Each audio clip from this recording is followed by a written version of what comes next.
భక్తులందరికీ నమస్కారం అండి. దేవి అనుగ్రహం ఛానల్కి స్వాగతం. ఆ దేవి యొక్క ఆశీస్సులు మనందరిపై ఉండాలి అని చెప్పి మనస్ఫూర్తిగా కోరుకుంటూ, ఈరోజు మార్గశిర మాసం శనివారం. మార్గశిర మాసం ఈ శనివారం రోజున అంటే లక్ష్మీ నారాయణులకు అత్యంత ప్రీతికరమైన మాసం. ఈ శనివారం అంటే కలియుగ ప్రత్యక్ష దైవమైన వెంకటేశ్వర స్వామికి ఎంతో ప్రీతికరమైనటువంటి రోజు. మరి ఎంతో విశేషమైనటువంటి ఈ రోజున వెంకటేశ్వరుడి కళ్యాణ కథను విన్నా, చదివినా, చెప్పినా, ఎవరికైనా వినిపించినా కూడా దోషాలన్నీ తొలగిపోయి కోటి జన్మల పుణ్యం వస్తుంది. ఆ వెంకటేశ్వరుడి పరిపూర్ణ అనుగ్రహం మీకు కలుగుతుంది. మరి ఆ కథ ఏంటో ఇప్పుడు విందాం. ఒకానొక సమయంలో భృగు మహర్షి శ్రీ మహావిష్ణువును లక్ష్మీ నివాస స్థానమైన విష్ణువు యొక్క వక్షస్థలంపై తన్నుతాడు. దీనికి కోపగించినటువంటి మహాలక్ష్మీదేవి వైకుంఠం నుండి భూలోకానికి చేరుకుంటుంది. అప్పుడు విష్ణువు కూడా వైకుంఠాన్ని వదిలిపెట్టి వెంకట కొండపై ఉన్న పుష్కరిణి పక్కన ఉన్న చిన్న చెట్టు కింద ఉన్న చీమల కొండలో తిండి నిద్ర లేకుండా లక్ష్మీదేవి తిరిగి రావాలని తపస్సు చేస్తూ ఉంటాడు. కృష్ణావతారంలో దేవకీ కుమారుడైన శ్రీకృష్ణుణ్ణి యశోద తొలి నాళల్లో పెంచుతుంది. అయితే యశోద రుక్మిణితో శ్రీకృష్ణుడి వివాహాన్ని చూసే ఆశీర్వాదం పొందలేదు అని ఎంతగానో బాధపడుతుంది. అప్పుడు శ్రీకృష్ణుడు తన తర్వాత అవతారంలో శ్రీనివాసుడిగా యశోద కోరికను తీరుస్తానని వాగ్దానం చేశాడు. అదే శ్రీ వెంకటేశ్వరుడి అవతారం. ఈ అవతారంలో యశోద వకులాదేవిగా జన్మిస్తుంది. ఆ కాలంలో ఆకాశరాజు అనే రాజు తొండమండలాన్ని పరిపాలిస్తూ ఉండేవాడు. అతనికి వారసులు లేరు. అందుకే యాగం చెయ్యాలి అనుకున్నాడు. యాగంలో భాగంగా అతను పొలాన్ని దున్నుతూ ఉండగా అతనికి నాగలి భూమిలో కమలంగా మారింది. అప్పుడు రాజు కమలాన్ని పరిశీలించగానే అందులో ఒక ఆడ శిశువు కనిపించింది. రాజు యాగం చెయ్యకముందే ఒక బిడ్డను కనుగొన్నందుకు ఎంతగానో సంతోషించాడు. ఆమెను తన ఆస్థానానికి తీసుకుని వెళ్ళి తన రాణికి ఇచ్చాడు. ఆ బిడ్డ పద్మం నుండి జన్మించడం వల్ల ఆమెకు పద్మావతి అని పేరు పెట్టారు. ఇంతకీ ఎవరు ఈ పద్మావతి అంటే, పూర్వకాలంలో లక్ష్మీదేవి వేదవతి రూపంలో అడవుల్లో ఆశ్రమంలో ఉండేది. ఆ సమయంలో లంకాధిపతి రావణుడు ఆమెను ప్రలోభ పెట్టడానికి ప్రయత్నించాడు. అప్పుడు కోపంతో వేదవతి అతనికి చావు తెచ్చి పెడతానని శపించింది. ఆమె మాటలు ఎంత నిజమో చూపించడానికి వేదవతి అగ్నిలోకి నడిచింది. అయితే అగ్నిదేవుడు ఆమెను రక్షించాడు. వేదవతిని తన ఇంటికి తీసుకుని వెళ్ళి భార్య సంరక్షణకు అప్పగించాడు. రావణుడు పంచవటి నుంచి సీతను తీసుకువెళ్ళబోతుండగా రాముడు మరియు లక్ష్మణుడు లేని సమయంలో అగ్ని ప్రత్యక్షమై రావణుణ్ణి తప్పించుకోవటానికి రాముడు తన వద్ద ఉంచుకున్న నిజమైన సీతగా రావణుడికి వేదవతిని సమర్పించాడు. వేదవతే నిజమైన సీత అని రావణుణ్ణి మోసగించాడు అగ్నిదేవుడు. రావణుడు వేదవతిని నిజమైన సీతగా భావించి లంకకు తీసుకువెళ్ళగానే అగ్ని సీతను తన ఇంటికి తీసుకుని వెళ్ళి తన భార్య స్వాహాదేవిని చూసుకోమని కోరాడు. రావణ సంహారం తర్వాత రాముడు తిరస్కరించినప్పుడు వేదవతి అగ్నిలోకి ప్రవేశించింది. అప్పుడు అగ్నిదేవుడు రాముడికి నిజమైన సీతను అర్పించాడు. రాముడు తన పక్కన ఉన్న స్త్రీ ఎవరు అని ఆమెను ప్రశ్నించగానే సీత తన కోసం లంకలో 10 నెలల పాటు రావణుడు హింసను భరించిన వేదవతి అని రాముడికి తెలియజేసింది. వేదవతిని కూడా తన జీవిత భాగస్వామిగా స్వీకరించమని సీత రాముణ్ణి కోరింది. కానీ రాముడు ఇలా తెలియజేస్తాడు: నేను శ్రీనివాస అవతారం ఎత్తినప్పుడు ఈ వేదవతి ఆకాశరాజు కుమార్తెగా అంటే పద్మావతిగా జన్మిస్తుంది. ఆ జన్మలో తనని వివాహం చేసుకుంటానని వాగ్దానం చేశాడు శ్రీరాముడు. ఆమె ఇప్పుడు పద్మావతిగా ఆకాశరాజు ఇంట జన్మించింది. ఒకరోజు వేటకు వచ్చిన శ్రీనివాసుడు కొండల చుట్టుపక్కల ఉన్న అడవుల్లో ఒక అడవి ఏనుగును తరిమాడు. ఆ ఏనుగు యువరాణి అయిన పద్మావతిని, ఆమె పరిచాలికలను తరుముతూ వెళ్ళింది.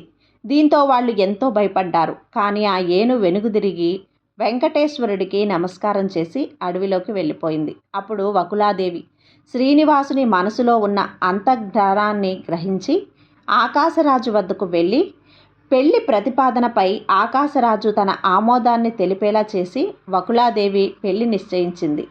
దీంతో శ్రీ పద్మావతి శ్రీనివాసుల వివాహం నిశ్చయమైంది. బ్రహ్మ ఆదేశాల మీద 3,000,000 దేవతలు కదిలివస్తారు. శ్రీనివాసుడి వివాహానికి గరుడుణ్ణి వార్తతో యక్షులు, కిన్నెరులు, కింపురుషులు, మునులు, ఋషులు అంతా బయలుదేరుతారు. బ్రహ్మ పరివారం అంతా కూడా కలిసి ఒక 10 లక్షల మంది ఉంటారు. 3 యోజనాల దూరం ఉంటుంది ఆ గుంపు. వీరు ఒక్క లోకాన్ని దాటుకున్న సమయంలో ఆయా లోకాల వారు వీరిని కలుస్తారు. అందరూ కూడా దివ్య తేజోమూర్తులు. అంతరిక్షంలో ఉన్న నక్షత్రాలన్నీ ఒక్కచోట చేరితే ఎలా ఉంటుందో, గుంపుగా వస్తుంటే ఎలా ఉంటుందో అలా ఉంది ఈ సన్నివేశం. ఈ పరివారం మధ్యలో గంధర్వులు గానం చేస్తున్నారు. నాట్యం చేసేవారు నాట్యం చేస్తున్నారు. అందరి ముఖాలలో ఆనందం తాండవిస్తుంది. వీళ్ళందరి సంగతి అలా ఉంచితే ఇక్కడ శ్రీనివాసుడికి ఆతృత పెరిగిపోతుంది. ఏంటో వీళ్ళు ఇంకా రాలేదు, ఎప్పటికి వస్తారో, అసలు బయలుదేరారో లేదో, సమయానికి చేరుకుంటారా, ఇలా ఆయనలో అనేక ఆలోచనలు కలుగుతున్నాయి. బయటికి లోపలికి తిరుగుతున్నారు. ఇంతలో గరుత్మంతుల వారు, ఆదిశేషుల వారు, బ్రహ్మాది దేవతల ప్రయాణ వివరాలు శ్రీనివాసుడికి చెప్తూ ఉంటారు. మీరేం కంగారు పడకండి స్వామి, దేవతలు ఇప్పుడే హిమాలయాలు దాటారు అని కాసేపు ఆగి గంగ దాటారు అని, కాసేపు గోదావరి నదిని దాటారు అని, కాసేపు కృష్ణానదిని సమీపించారు అని చెబుతూ ఉంటారు. దేవతలందరితో కలిసి బ్రహ్మ తుంబురు తీర్థం చేరి అక్కడ స్నానం చేసి అక్కడి నుంచి బయలుదేరుతారు. ఈ విషయం తెలుసుకున్న శ్రీనివాసుడు ఇక ఆగలేక ఎదురు వెళ్ళి బ్రహ్మదేవుణ్ణి ఆలింగనం చేసుకుంటాడు. శివుని తలపై నిమురుతాడు. కొందరికి కరచాలనం చేస్తాడు, కొందరికి చెయ్యి ఊపి, ఇంకొందరికి మందహాసంతో, ఇంకొందరికి కనుసైగలతో పలకరిస్తాడు వెంకటేశ్వరుడు. వాయుదేవుణ్ణి ఆలింగనం చేసుకున్నాడు. ఇలా ఇంద్రుడు, అగ్ని, యముడు మొదలైన దేవతలందరినీ ఆదరంతో ఆహ్వానిస్తున్న శ్రీనివాసుడి దృష్టి విశ్వకర్మపై పడింది. ఇంతమంది నా దగ్గరకు వచ్చిన నువ్వు మాత్రం గర్వంతో దూరంగా ఉన్నావు అని పలికి ఇతడికి విశ్వకర్మ పదవి నుంచి తొలగించి నా యందు భక్తి ప్రవర్తలు కలిగిన వారికి నియమించు అని చంద్రుడితో పలుకుతాడు. అప్పుడు విశ్వకర్మ క్షమించమని స్వామి పాదాలపై పడతాడు. మొత్తం వెంకటాచలం అంతా కూడా అతిథులతో నిండిపోయింది.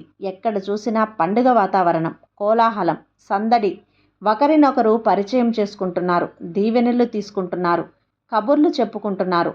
పెళ్లికల వచ్చేసింది వెంకటాచలంలో.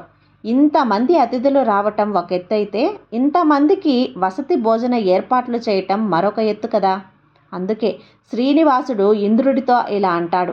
ఇంతమంది దేవతలు, ఋషులు, బ్రాహ్మణులు వచ్చినప్పుడు వారికి తగిన సదుపాయాలు చేయాలి కదా.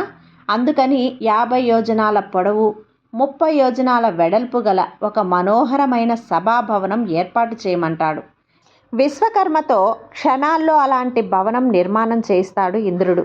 ఇంతమంది అతిథులతో మనం నారాయణవనం వెళితే అక్కడ విడిది ఏర్పాటు చేయడంలో ఆకాశరాజు గారికి ఇబ్బంది కలగవచ్చు. అక్కడ కూడా విడిది భవనాలు, సభా భవనాలు ఏర్పాటు చేయాలి. ఆకాశరాజు వద్దకు విశ్వకర్మను పంపించి మాట్లాడి తగిన విధంగా నిర్మాణం చేయించమని ఇంద్రుడితో పలుకుతాడు శ్రీనివాసుడు. అలా నారాయణవన సమీపంలో ఒక మహానగరం నిర్మాణం జరుగుతుంది. బాధ్యత అంతా కూడా ఒక్కడే మోయడం కష్టం గనుక ఒక్కొక్కరికి ఒక్కొక్క పని అప్పచెప్పాడు శ్రీనివాసుడు. ఋషులకు, మునులకు సదుపాయాలు కల్పించడం శివుడికి మర్యాదలు, పిలుపుల బాధ్యత షణ్ముఖుడికి, వంట వార్పు అగ్నిహోత్రుడికి, నీటి సదుపాయం వరుణుడికి, ఆకుల రున్నెల తయారీ నవగ్రహాలకు, పాత్ర శుద్ధి వసువులకు, పౌరోహిత్యం విశ్వకర్మకు, పెళ్ళి సుమహానికి బ్రాహ్మణులకు దానాలిచ్చే బాధ్యత కుబేరుడికి, వెలుగుకి ఇంద్రుణ్ణి అప్పగించాడు. ఇంతమంది దేవతలు పెళ్లి పనుల్లో మునిగిపోయినట్లు కనిపించినా కూడా అంతా ఒకటే తత్వం. వీళ్ళంతా పరబ్రహ్మం యొక్క ప్రతిస్వరూపాలే. ఒకే భగవంతుడు అనేక రూపాల్లో అనేక కార్యాలు చేస్తున్న అద్భుతం ఇది. వచ్చిన అతిథులందరికీ స్వాగతం పలికిన స్వామి ఒక్కసారిగా ఇలా పడిపోయాడు, దీలా పడిపోయాడు. ఎందుకు ఎవరికీ తెలియదు. కారణం అడిగిన బ్రహ్మతో ఇలా చెప్తాడు. ఎంతమంది వస్తేనేం, నా మహాలక్ష్మి రానంత వరకు ఎవరూ రానట్లే అంటాడు. ఇంకా శ్రీనివాసుడు ఇలా అంటాడు. ఆమెను ఎవరు పిలుస్తారు? పిలిస్తే వస్తుందా? సూర్యుడిని పంపుదాం. సూర్యుడు అంటే ఆమెకు చాలా అభిమానం, నాకు తెలుసు అంటాడు శ్రీనివాసుడు. ఈ విషయం విన్న సూర్యుడు భయంతో వణికిపోతాడు. పెద్దల వ్యవహారం అయినా భార్యాభర్తల మధ్య తగాదా ఏమిటంటే ఏమవుతుందో, అసలు ఏం జరుగుతుందో అని తన భయాన్ని వ్యక్తం చేస్తాడు. తన మాట విని విష్ణుమూర్తితో ప్రణయ కలహం ఆడిన లక్ష్మీదేవి తిరిగి వస్తుందన్న నమ్మకం సూర్యుడికి ఏమాత్రం లేదు. సూర్యుడి మాట విన్న శ్రీనివాసుడు, నువ్వు వెళ్ళి పిలిస్తే తప్పక వస్తుంది అంటాడు.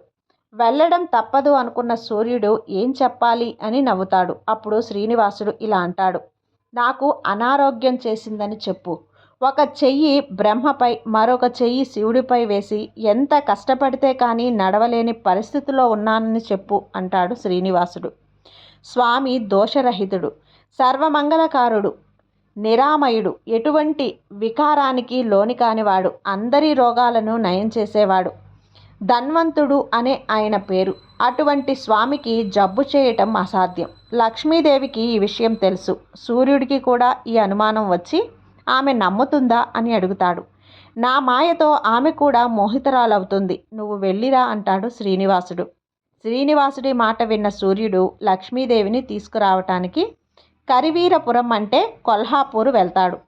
మొదట ప్రణయ కలహం గుర్తొచ్చి రాను అని లక్ష్మీదేవి తర్వాత స్వామికి అనారోగ్యం చేసింది అనేసరికి పరుగు పరున బయలుదేరింది. ఆమెకు నిజం తెలియదా అంటే ఆమె సర్వజ్ఞురాలు, అంతటా వ్యాపించి ఉన్న శక్తితత్వం, పైగా విష్ణుమూర్తి హృదయంలోనే ఉంటుంది. నిజానికి వాళ్ళిద్దరికీ భేదం కూడా లేదనే చెప్పాలి. విష్ణుమూర్తి లక్ష్మీదేవి రెండుగా కనిపిస్తున్న ఒకే శక్తి స్వరూపం. కానీ కలియుగంలో భక్తజనాన్ని అనుగ్రహించడం కోసం తామాడుతున్న లీలా నాటకాన్ని రక్తి కట్టించడం ఏమీ తెలియకనట్లు అబద్ధం నమ్మినట్లు నటించింది. అమ్మ మొత్తానికి లక్ష్మీదేవి కూడా వెంకటాచలం చేరుకుంది. దాంతో పెళ్లి పెత్తనమంతా లక్ష్మీదేవిది, వకులాదేవిది అయ్యింది. పెళ్లి పనులు చకచకా చేయటం మొదలుపెట్టింది. శ్రీవారి మంగళ స్నానాలకి ఏర్పాట్లు చేసింది. చక్కగా ముత్తైదువులంతా కలిసి లక్ష్మీదేవి ఆధ్వర్యంలో శ్రీనివాసుడికి ఒంటికి నూనె పట్టించి నలుగు పెట్టించి హారతి ఇచ్చారు. తర్వాత అభ్యంగన స్నానం చేయించి మళ్ళీ హారతులు ఇచ్చారు. ఈ విధంగా వైభవంగా మంగళ స్నాన ఘట్టం ముగిసింది. తర్వాత కార్యక్రమం పుణ్యవచనం, అటు తర్వాత కులదేవత స్థాపనం, కులదేవతను పూజించడం. దేవతా స్వరూపుడైన స్వామికి కులదేవత ఎవరంటారు? అదే పెద్ద సందేహం అందరిలో కూడా. అప్పుడు స్వామి ఇలా సమాధానం చెప్తాడు, కులదేవత సమీవృక్షం. కుమారధారలో ఉన్న సమీవృక్షానికి కులదేవత పూజ చేస్తారు. స్వామి, మరి ప్రతిష్ఠ ఎక్కడ చేయాలి అని అడగగానే వరాహస్వామి వారి నివాస ప్రాంగణంలో చేద్దామన్నారు వెంకటేశ్వర స్వామి.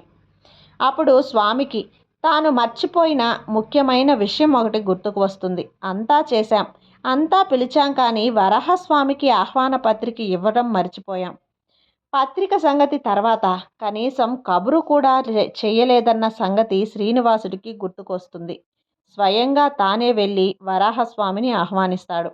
వరాహస్వామి మాత్రం తాను పని ఒత్తిడి వల్ల పెళ్లికి హాజరు కాలేనని, తన పంటలపై తరచూ రాక్షసులు దాడి చేయడానికి ప్రయత్నిస్తున్నారని, వరాహుని పంటలను కాపాడడం కోసం ఇక్కడే ఉండాల్సిన అవసరం ఉందని వరాహస్వామి పలుకుతాడు. అలాగే తాను ముసలివాడినయ్యానని, ఓపిక లేదని చెప్పి తన తరపున వకులామాత వస్తుందని చెప్పారు. మీరందరూ వెళ్ళి శుభకార్యం నిర్విఘ్నంగా పూర్తి చేసుకుని రండి, నా ఆశీర్వాదం మీ వెంట ఎప్పుడూ ఉంటుంది అంటారు వరాహస్వామి. కులదేవత స్థాపన పూజలు ముగుస్తాయి. ఇక అందరం పెళ్లికి బయలుదేరదామంటాడు స్వామి. ఇంతలో బ్రహ్మదేవుడు కలగజేసుకొని ఆక్షేపిస్తాడు.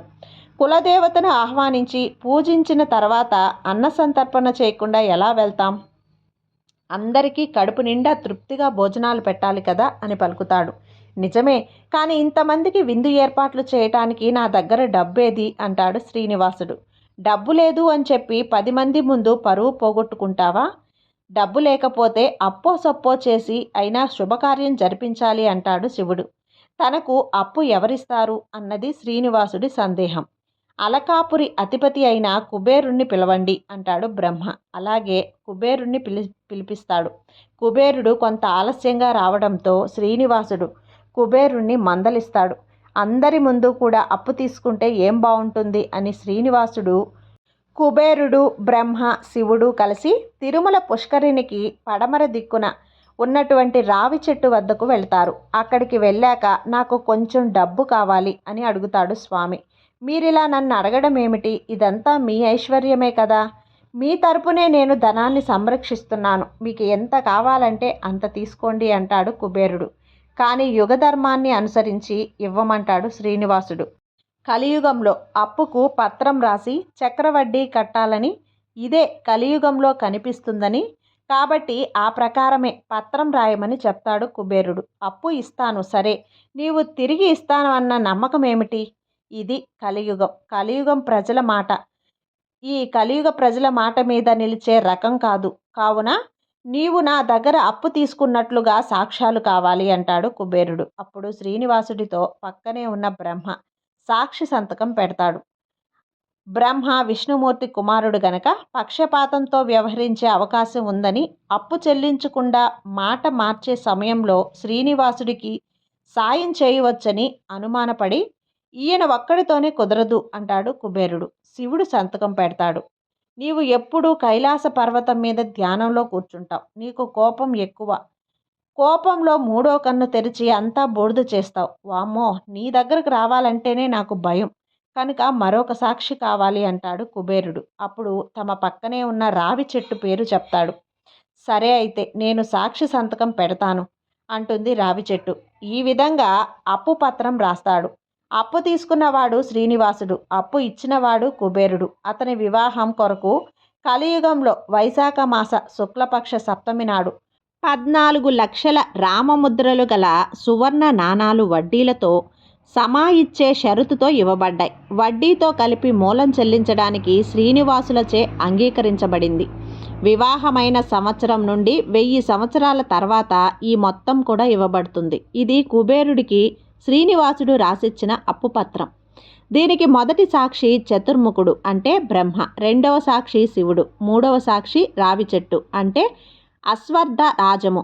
అప్పు ఎలా తీరుస్తారో కూడా శ్రీనివాసుడు పత్రంలో చెప్పాడు.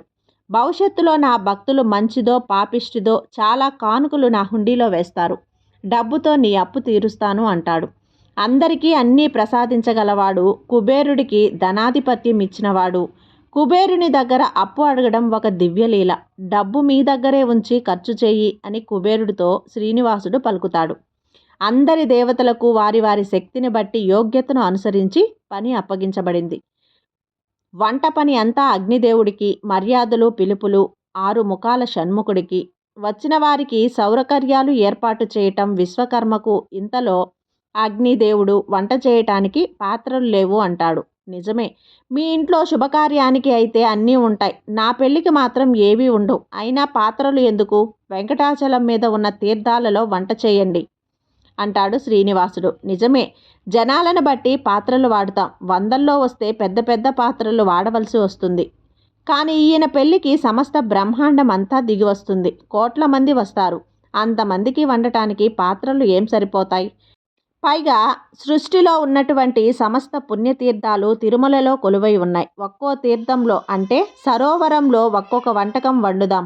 స్వామి పుష్కరిణిలో అన్నం, పాపనాశనంలో ఆకాశగంగలో వేసి చేసిన పరమాన్నం, కూరలకు నెయ్యి కాచడానికి దేవతీర్థం, తుంబుర తీర్థంలో పులిహోర, కుమారతీర్థంలో వివిధ రకాలైన భక్ష్యాలు, పాండుతీర్థంలో పులుసు, ఇతర తీర్థాల్లో లేహ్యాలు మొదలైనవి తయారు చేయమని స్వయంగా శ్రీనివాసుడే అగ్నిదేవుణ్ణి ఆజ్ఞాపిస్తాడు. వంటలన్నీ సిద్ధమవుతాయి. కానీ నైవేద్యం పెట్టిన తర్వాతే అతిథులందరికీ వడ్డన. నువ్వే భగవంతుడివి, యజ్ఞభోక్తుడివి గనుక ముందు నువ్వు భోజనం చెయ్యి అని శ్రీనివాసుడితో బ్రహ్మదేవుడు అంటాడు. నా ఇంట్లో శుభకార్యానికి వచ్చినటువంటి అతిథులకు భోజనం పెట్టకుండా నేను భోజనం ఎలా చేయను? తగదు, అది సాంప్రదాయం కాదు అంటాడు స్వామి. మన ఇంట్లో శుభకార్యం జరిగినప్పుడు అందరూ భోజనం చేశాక మనం భోజనం చేయడం విధి. మనకు అది ఎప్పుడూ గుర్తుండడం కోసం స్వామి పలికిన మాటలివి. మరి నివేదన చేయమని పదార్థాలను అతిథులు ఎవరూ ముట్టుకోరు కదా, ఏం చెయ్యాలి అంటాడు. బ్రహ్మ స్వామి ఇలా పలుకుతాడు. నేను ఇంకొక రూపంలో కొండ అంటే శేషాచలం మీద అహోబిలంలో నరసింహునిగా వెలిసి ఉన్నాను. ఈ అహోబిల నరసింహస్వామికి నివేదన చేసి అందరికీ నైవేద్యం వడ్డించండి అంటాడు శ్రీనివాసుడు. నివేదన చేశాక అగ్నిదేవుడి ఆరాధన పూర్తవుతుంది. అందరికీ భోజనాలు ముగిశాక అందరికీ కూడా దక్షిణ తాంబూలాలు శ్రీనివాసుడే ఇచ్చారని పురాణం. ఇలా పూర్తయ్యాక రాత్రికి అక్కడే గడిపేసి తెల్లవారుజామున మంగళ వాయిద్యాల నడుమ మగపెళ్లివారి బృందం ఆకాశరాజు ఇంటికి నారాయణ వనం బయలుదేరింది. మంగళ వాయిద్యాలు, కబుర్లు, సంబరాల నడుమ సరదాగా గడిచిపోతున్న బృందం పద్మ సరోవరం చేరుకుంది. అక్కడే శుకాచార్యుల వారి ఆశ్రమం ఉంది. పద్మ సరోవరం సమీపిస్తున్న సమయంలో శుకుడు శ్రీనివాసుడి దగ్గరకు చేరి తన ఆశ్రమానికి విచ్చేసి ఆతిథ్యం స్వీకరించవలసిందిగా కోరుతాడు. తర్వాత రోజు నవమి. ఆ రోజు శ్రీనివాసుడితో సహా అందరూ కూడా నారాయణపురం చేరుకుంటారు. తర్వాత శ్రీనివాసుడు రాజగృహానికి చేరుకుంటాడు. అప్పుడు తొండమానుడి భార్య కుంకుమ కలిపిన ఎర్రని నీటితో కుంభహారతి ఇచ్చి లోపలికి ఆహ్వానించిందంట. శ్రీనివాసుడి పాదాలు కడగడానికి స్వామి పుష్కరిణీ జనాలను తెప్పించాడు. ఆకాశరాజు బ్రహ్మ కడిగిన పాదాలకు ఆకాశరాజు ధరణీదేవి కడిగి అదృష్టాన్ని పొందారు. ముహూర్తం సమీపించగా కోటి సువర్ణ నాణాలను కానుకగా ఇచ్చాడు ఆకాశరాజు. నాకీ డబ్బొద్దు, నవరత్న ఖచ్చితమైన ఆభరణాలు ఇవ్వండి అంటాడు శ్రీనివాసుడు. అప్పుడు ఆకాశరాజు శ్రీనివాసుడికి ఇచ్చిన ఆభరణాల గురించి భవిష్యోత్తర పురాణం ఇలా చెబుతుంది. 100 తులాల బంగారం కిరీటం, అంతే బరువు గల నడుము పట్టి, భుజకీర్తులు, నూపురములు, 2 నాగభుజ భూషణములు, భుజాల వరకు వేలాడే ముత్యాలతో చేయబడిన కనభూషణములు, 32 తులాల బరువు కలిగిన నవరత్న ఖచ్చిత కంకణాలు, నాగభూషములు, 2 వజ్రాలు పొదిగినటువంటి బంగారు కడియ సూత్రములు, పాదుకలు, 64 తులాల బంగారు భోజన పాత్ర, పంచపాత్రలు, 64 పట్టు వస్త్రాలు, ఇలా శ్రీనివాసుడికి శరీరమంతా ఆభరణాలు సమర్పించాడు ఆకాశరాజు. తర్వాత వధువు వరుల ప్రవరలు చెప్పించి బృహస్పతి వశిష్ఠులు కన్యాదానం చేయించారు.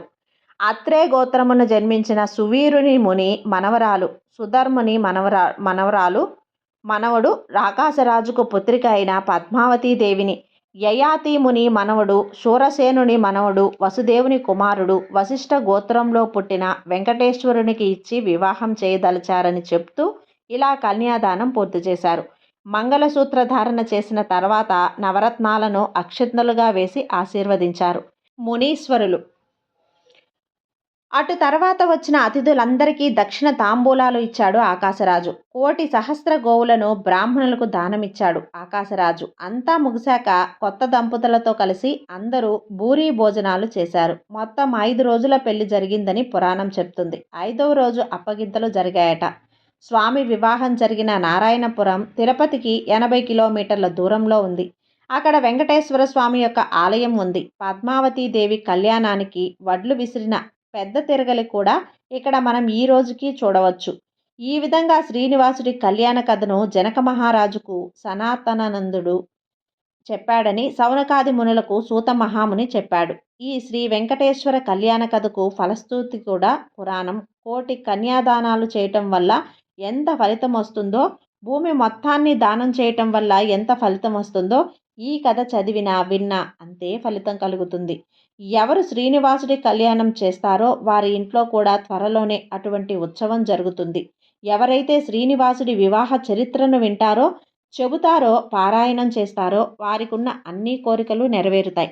విన్న మాత్రం చేతనే సుఖం కలుగుతుంది. మంగళప్రదము అని సతానందుడు జనక మహారాజుకు తెలియజేశాడు. ఈ విధంగా ఈ స్వామివారి కళ్యాణ కథను వినడం 1,000,000 జన్మల పుణ్యంగా భావిస్తూ ఓం నమో వెంకటేశాయ అని కామెంట్ చేసి, కొత్తగా చూస్తున్న వాళ్ళైతే సబ్స్క్రైబ్ చేసుకోండి, లైక్ చేయండి, షేర్ చేయండి.